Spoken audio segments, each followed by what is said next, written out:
Hello friends, সবাইকে নতুন একটি ভিডিওতে স্বাগত জানাই। এই মুহূর্তে যে গুরুত্বপূর্ণ খবরের দিকে আমরা নজর রাখবো সেটি হচ্ছে স্কুল সার্ভিস কমিশনের শিক্ষক নিয়োগ দুর্নীতি ও তার লিস্ট প্রকাশ।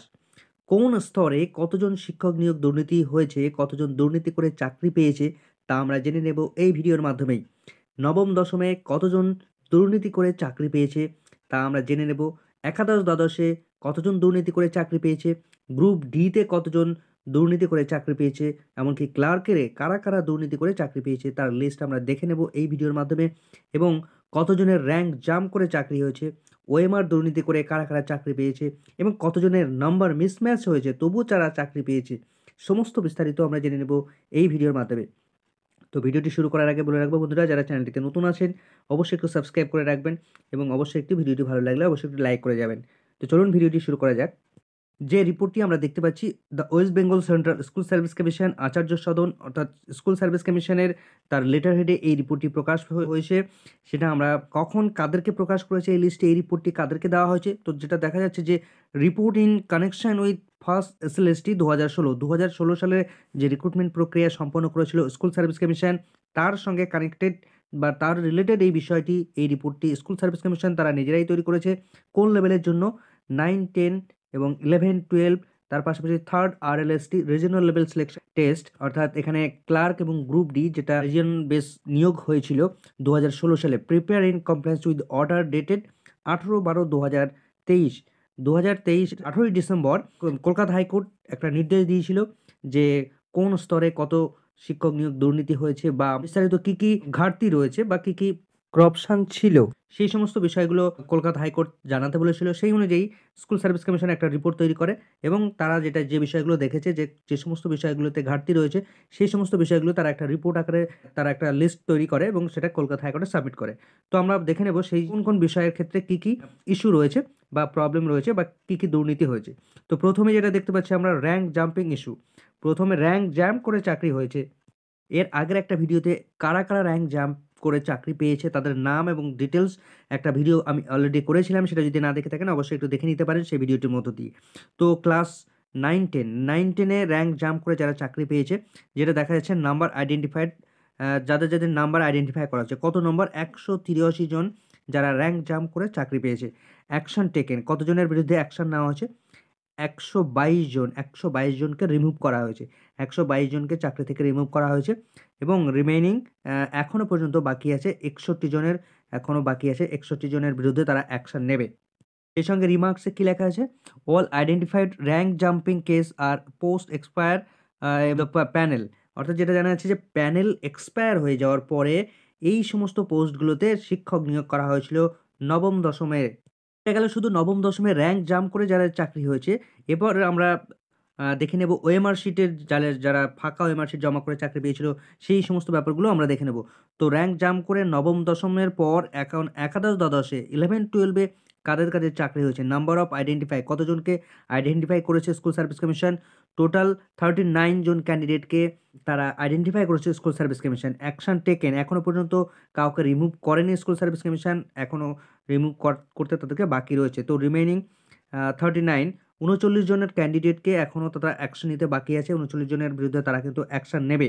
এবং রিমার্কসে কী লেখা আছে যেটা দেখুন, অল আইডেন্টিফাইড, তাদেরকে সমস্ত বিষয়গুলো আইডেন্টিফাই করে দিয়েছে। তাদের র্যাঙ্ক জাম্পিং কেস আর post expire in the panel expire হয়ে যাওয়ার পরে এই সমস্ত 39 জন শিক্ষকের চাকরি দেওয়া হয়েছিল। নবম দশমের মতোই 11, 12-এও এরকম 39 জন শিক্ষকের র্যাঙ্ক জাম্প করে তাদেরকে চাকরি দেওয়া হয়েছে। র্যাঙ্ক জাম্প দুর্নীতির পর এবার ওএমআর ইস্যু, ওএমআর দুর্নীতি হয়েছে নবম দশমে। 9, 10-এ যে বিষয়গুলো উল্লেখ করা হয়েছে সেটা দেখে নেব আমরা। Candidates identified by CBI in OMR issue, ফাঁকা ওএমআর শিট জমা করে যে সমস্ত শিক্ষকরা শিক্ষকতা করছে এখন পর্যন্ত নবম দশমে, তাদের ফাঁকা ওএমআর শিটগুলো আমরা ইতিমধ্যে এর আগে দেখে নিয়েছি। স্কুল সার্ভিস কমিশন তাদের ওয়েবসাইটে প্রকাশ করেছিল। তো 952 জন শিক্ষকের লিস্ট তারা তালিকা তৈরি করেছিল, যেটা সিবিআইয়ের ইনভেস্টিগেশনের পর এই তথ্যগুলো উঠে এসেছিল। 952 জনের ওএমআর শিট আমরা দেখেছি। তারপর যেটা বলছে, রেকমেন্ডেড আউট অফ 952 কেসেস, 952 জনের মধ্যে এই 823 জন ক্যান্ডিডেটকে রেকমেন্ডেশন দেওয়া হয়েছিল, অর্থাৎ তাদেরকে চাকরি দেওয়া হয়েছিল। বাকি যে ক্যান্ডিডেট তারা চাকরি নেয়নি বিভিন্ন কারণের জন্য, হয়তো অ্যাবসেন্ট ছিল বা স্কুল ভ্যাকেন্সি সেখানে ছিল না ঠিকঠাকভাবে, অর্থাৎ বাকি যে ক্যান্ডিডেটগুলো ছিল তারা কিন্তু স্কুলে জয়েন করেনি। Number of increase by 1 marks, 1 number বৃদ্ধি করা হয়েছে ইন ডিফারেন্ট কোর্ট কেস, বিভিন্ন কোর্ট কেসের উপর ভিত্তি করে 1 নাম্বার বাড়ানো হয়েছে 15 জন ক্যান্ডিডেটকে। তো 15 জন ক্যান্ডিডেট তারা এক্সট্রা 1 নাম্বার পেয়েছিল। কিভাবে পেয়েছিল? হয়তো কোশ্চেন ভুল হতে পারে। কোশ্চেন ভুলের ক্ষেত্রে তারা কোর্ট সেখান থেকে অর্ডার দিয়েছিল। সেক্ষেত্রে 1 নাম্বার বৃদ্ধি করে তাদেরকে 15 জন ক্যান্ডিডেট এমন ছিল, তারা 15 জন ক্যান্ডিডেট শিক্ষকতার চাকরিতে জয়েন করেছিল। Actual number of mismatch, actual যে নাম্বার ওএমআর শিটের যে নাম্বার, সেই নাম্বারের সঙ্গে তাদের যে গিভেন নাম্বার দেওয়া হয়েছে সেই নাম্বারের সঙ্গে মিসম্যাচ হচ্ছিল। Case in marks based on CBI data, CBI যে ডেটাটা দিয়েছে 808 জন ক্যান্ডিডেট, 808 জন ক্যান্ডিডেটের ওএমআর শিটের যে মার্কস তারা পেয়েছিল, সেই মার্কস অ্যাকচুয়াল তাদের যে মেরিট লিস্টে যে মার্কস দেওয়া হয়েছিল সেই মার্কসের সঙ্গে মিসম্যাচ হয়েছে, অর্থাৎ মিলছে না। ওএমআর শিটে আমরা দেখেছি ফাঁকা ওএমআর শিট জমা করেছে, সেখানে কেউ একটা গোলও করেনি, তাহলে তাকে ফুল নাম্বার দেওয়া হয়েছে। 55-র মধ্যে তাকে 50, 49 এরকম নাম্বার দেওয়া হয়েছে। তো সেক্ষেত্রে নাম্বার তো মিসম্যাচ হবেই স্বাভাবিকভাবেই। তারপরে যেটা হচ্ছে রুলস 17 অ্যাপ্লাইড, রুল 17 অ্যাপ্লাইড করে 775 জনের উপর এই রুলটা অ্যাপ্লাই করা হয়েছে। রিমেইনিং বাদবাকি 33 জনের এই সংক্রান্ত বিষয়ে দুর্নীতি করে এতভাবে দুর্নীতি করে তারা শিক্ষকতার চাকরিতে যুক্ত আছে এখনো পর্যন্ত।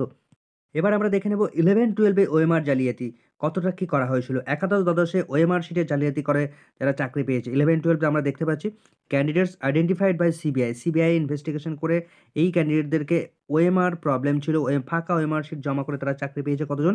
907 জন। 907 জন ক্যান্ডিডেট একাদশ দ্বাদশ লেভেলে তারা চাকরি করছে। 907 জন ক্যান্ডিডেট, তাদের মধ্যে রেকমেন্ডেড আউট অফ 907 কেসেস, 907 জনের মধ্যে 771 জন শিক্ষককে চাকরি দেওয়া হয়েছে। 771 জন ক্যান্ডিডেট তারা ইতিমধ্যে চাকরি করছে। অ্যাকশন টেকেন সোফার, অ্যাকশন টেকেন নেওয়া হয়েছে, তাদের বিরুদ্ধে এখনো পর্যন্ত কোনো কাউকে অ্যাকশন নেওয়া হয়নি, অর্থাৎ তারা এখনো পর্যন্ত স্ববহালে চাকরি করছে। তাহলে 11-12 ওএমআর শিট জালিয়াতি করে, ওই ফাঁকা ওএমআর শিট জমা করে 907 জন ক্যান্ডিডেট তারা চাকরি করছে।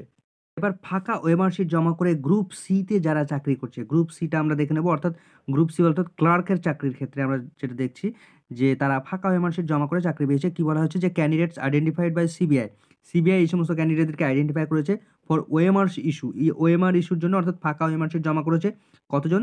3480 জন। প্রচুর সংখ্যক ক্যান্ডিডেট, 3480, সংখ্যাটা একটা দুটো সংখ্যা নয়, যথেষ্ট পরিমাণে তাৎপর্যপূর্ণ একটা সংখ্যা। এই সমস্ত ক্যান্ডিডেটকে ফাঁকা ওএমআর শিট জমা করে তারা চাকরি পেয়েছে। তারপরে যেটা বলা হচ্ছে ইউনিক ক্যান্ডিডেটস ইন 3480-র মধ্যে 3478 জন ক্যান্ডিডেট ইউনিক ক্যান্ডিডেট, এই ক্যান্ডিডেটগুলোর মধ্যে থেকে রেকমেন্ডেড করা হয়েছিল, রেকমেন্ডেড আউট অফ 3478 জন কেসের মধ্যে থেকে 785 জন ক্যান্ডিডেটকে 785 জনকে রেকমেন্ডেড করেছিল স্কুল সার্ভিস কমিশন। তারপর যেটা বলা হচ্ছে যে অ্যাকচুয়াল নাম্বার অফ মিসম্যাচ, যে সমস্ত ক্যান্ডিডেটকে নাম্বার মিসম্যাচ করা হয়েছে case in OMR marks base on CBI data out of 785 cases, 785 জন আগে যেটা আমরা দেখলাম 785 জন রেকমেন্ড পেয়েছিল, সেই 785 জনের মধ্যে থেকে কতজনের ওএমআর ইস্যু রয়েছে, ওএমআর শিটে প্রবলেম রয়েছে, যেটা সিবিআই ডেটা দিয়েছে 783 জন ক্যান্ডিডেটের ওএমআরে প্রবলেম রয়েছে। বাকি কয়েকজন ক্যান্ডিডেটের তারা ফ্রেশভাবে চাকরি পেয়েছে, এটুকু বোঝা যাচ্ছে। একটা ইন্টারেস্টিং বিষয় হচ্ছে case not recommended by commission but appointed issue, অর্থাৎ স্কুল সার্ভিস কমিশন রেকমেন্ডেশন করেনি অথচ তারা অ্যাপয়েন্টমেন্ট পেয়েছে। এটা একটা খুব ইন্টারেস্টিং বিষয়। 57 জন candidate, school service commission recommendation দিল না, তারা চাকরি দিল না, অথচ তারা কিভাবে অ্যাপয়েন্টমেন্ট পেল, এটা কিন্তু একটা প্রশ্নচিহ্ন, একটা ভাবার বিষয়। মার্কসের ঘরে কি আছে? Removed in compliance of the order of honourable court, Kolkata high court নির্দেশ অনুসারে এই 783 জন এবং 57 জন ক্যান্ডিডেট, এই ক্যান্ডিডেটদেরকে চাকরি থেকে রিমুভ করে দেওয়া হয়েছে, অর্থাৎ মোট টোটাল আমরা দেখতে পাচ্ছি 840 জন ক্যান্ডিডেটকে চাকরি থেকে রিমুভ করে দেওয়া হয়েছে শুধুমাত্র গ্রুপ সি যারা চাকরি করছিল। এরপর গ্রুপ ডিতে ওএমআর সংক্রান্ত ইস্যু নিয়ে যে লিস্ট বা তালিকা দেওয়া হয়েছে বা যে নাম্বার দেওয়া হয়েছে সেটা আমরা দেখে নেব। গ্রুপ ডিতে কারা ওএমআর জালিয়াতি করে চাকরি পেয়েছে? ক্যান্ডিডেটস আইডেন্টিফাইড বাই সিবিআই দ্বারা আইডেন্টিফাই করা হয়েছে ওএমআর ইস্যু, ওএমআর এর সমস্যা রয়েছে কতজন? 2823 জন ক্যান্ডিডেট 2823 জন ক্যান্ডিডেটের ওএমআর ফাঁকা ওএমআর শিট জমা করে তারা চাকরি পেয়েছে। রেকমেন্ডেড আউট অফ 2823 কেসেস 2823 জনের মধ্য থেকে রেকমেন্ডেশন দেওয়া হয়েছিল 1741 জন, অর্থাৎ চাকরি দেওয়া হয়েছিল 1741 জন ক্যান্ডিডেটকে। বাদবাকিদের তারা রেকমেন্ডেশন পায়নি বা তারা চাকরিতে জয়েন করেনি, এমন কিছু একটা ব্যাপার হয়েছে। The actual number of mismatch case in OMR marks based on CBI data out of 1741। Actual number অর্থাৎ এই 1741 জন ক্যান্ডিডেটকে অ্যাকচুয়ালি তাদের ওএমআর মিসম্যাচ দেখা যাচ্ছে, অর্থাৎ যাদেরকে রেকমেন্ডেশন দেওয়া হয়েছে প্রত্যেককেই তাদের ওএমআরে গন্ডগোল রয়েছে। প্রত্যেকেই ফাঁকা ওএমআর শিট জমা করে তারা চাকরি পেয়েছে। একটা ক্যান্ডিডেটও ভালোভাবে তারা চাকরি পায়নি। 1741 জন ক্যান্ডিডেটের মধ্যে থেকে 1741টা সিটি ভ্যাকেন্সি, 1741টা ভ্যাকেন্সিতেই ওএমআর জালিয়াতি করে ফাঁকা ওএমআর ক্যান্ডিডেটদেরকে চাকরি দেওয়া হয়েছে। আবার একটা ইন্টারেস্টিং বিষয়, case not recommended by commission but appointment issue, অর্থাৎ স্কুল সার্ভিস কমিশন তাদেরকে রেকমেন্ডেশন দেয়নি, অথচ তারা অ্যাপয়েন্টমেন্ট পেয়েছে। এমন ক্যান্ডিডেট 170 জন ক্যান্ডিডেট। এই ক্যান্ডিডেটদেরকে কারা চাকরি দিল সেটা কিন্তু তদন্ত সাপেক্ষ বিষয়, অবশ্যই তদন্ত হওয়া উচিত। এই যাদের appointment school service commission appointment দিল না, অথচ তারা অ্যাপয়েন্টমেন্ট পেয়ে গেল, ভিতর থেকে কিভাবে পেল সেই বিষয়টা কিন্তু অবশ্যই তদন্ত করে বের করে দেওয়া উচিত এবং তাদের যথাযথভাবে শাস্তি পাওয়া উচিত। রিমার্কসের ঘরে কি লেখা আছে? Remove in compliance of the order of honourable court. Kolkata হাইকোর্টের নির্দেশ অনুসারে এই 1741 জন এবং 170 জন ক্যান্ডিডেট এদেরকে চাকরি থেকে রিমুভ করে দেওয়া হয়েছে। অর্থাৎ টোটাল আমরা যেটা দেখতে পাচ্ছি 1911 জন ক্যান্ডিডেট, দুটো যদি যোগ করা হয় 1911 জন ক্যান্ডিডেটকে স্কুল সার্ভিস কমিশন তাদেরকে চাকরি থেকে বরখাস্ত করেছে, চাকরি থেকে বাতিল করে দিয়েছে তাদের চাকরি। একটা লাইন লাস্টে লেখা আছে, বিশেষ দ্রষ্টব্য হিসেবে list of candidates called for 8 phase counselling. অষ্টম ফেজের কাউন্সেলিংয়ে এমন কতগুলো ক্যান্ডিডেটকে ডাকা হয়েছিল, কাদেরকে কত তারিখে? 3 আগস্টের 2020 সালের 2020 সালের আগস্টের 3 তারিখে এই নবম দশম ক্লাস নবম দশম 9-10 এর ক্যান্ডিডেট যারা তাদেরকে 8 ফেজের জন্য কাউন্সেলিংয়ে ডাকা হয়েছিল। তো যেটা বলা হচ্ছে অল ক্যান্ডিডেটস ওয়্যার, সমস্ত ক্যান্ডিডেটদেরকে call strictly on the basis of merit, তাদের মেরিটের উপর বেস করে ডাকা হয়েছিল। But expire of the panel তখন এক্সপায়ার করে গিয়েছিল, কেননা 2016 সালের সেই প্যানেল 2020 সালে এসে কিন্তু প্যানেল অলরেডি এক্সপায়ার হয়ে গেছে, বা সেই প্যানেল থেকে নতুন করে নিয়োগ করা যায় না, অথচ তাদেরকে রেকমেন্ডেশন দেওয়া হয়েছে বা নিয়োগ করা হয়েছে।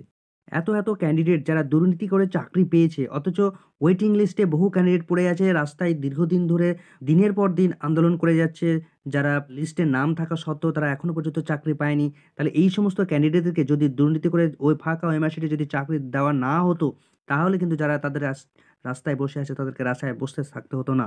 প্রচুর সংখ্যক মেধাবী ছেলেমেয়েরা তারা এখন এতদিন পর্যন্ত চাকরি পেয়ে যেত। তবে স্কুল সার্ভিস কমিশন এতদিন পর এই বিষয়টা তারা প্রকাশ করছে বা তারা নিজেরাই সদিচ্ছা করে জানাচ্ছে কোর্টকে, সেটাতেও তাদের সাধুবাদ জানানো দরকার। 2016 সালে স্কুল সার্ভিস কমিশন যে নিয়োগ করেছে, সেই নিয়োগের প্রত্যেকটা ক্ষেত্রেই দেখা যাচ্ছে কোনো না কোনো জায়গায় তারা বিভিন্নভাবে দুর্নীতি করেছে। অথচ এখনো পর্যন্ত ওয়ার্ক এডুকেশন, ফিজিক্যাল এডুকেশন এই বিষয়টা নিয়ে এখনো পর্যন্ত কেউ কোথাও কিন্তু লেখালেখি বা উচ্চবাচ্য হয়নি। তাহলে কি ওয়ার্ক এডুকেশন, ফিজিক্যাল এডুকেশনে ফ্রেশভাবে চাকরি পেয়েছে? সেটা কিন্তু বলা যাবে নিশ্চিতভাবে। সে বিষয়টাও তদন্ত করে দেখা উচিত। সিবিআই যেন তারা সে বিষয়টাও ইনভেস্টিগেশন করে এবং যদি এরকম ক্যান্ডিডেট থেকে থাকে, ফাঁকা ওএমআর শিট থেকে শুরু করে অন্যান্য র‍্যাংক জাম্প থেকে শুরু করে অন্যান্য সমস্ত জালিয়াতি, বিভিন্নভাবে জালিয়াতি করে যাদেরকে চাকরি দেওয়া হয়েছে, তাদেরকেও যেন আইডেন্টিফাই করে তাদেরকেও যেন এইভাবে চাকরি থেকে রিমুভ করে দেওয়া হয়। কয়েকদিন আগেই একটা ভিডিও করেছিলাম, যেখানে প্রত্যেক ক্যান্ডিডেটকে ধরে আমি দেখিয়েছিলাম যে কতজন র‍্যাংক জাম্প করে যাদেরকে চাকরি দেওয়া হয়েছে।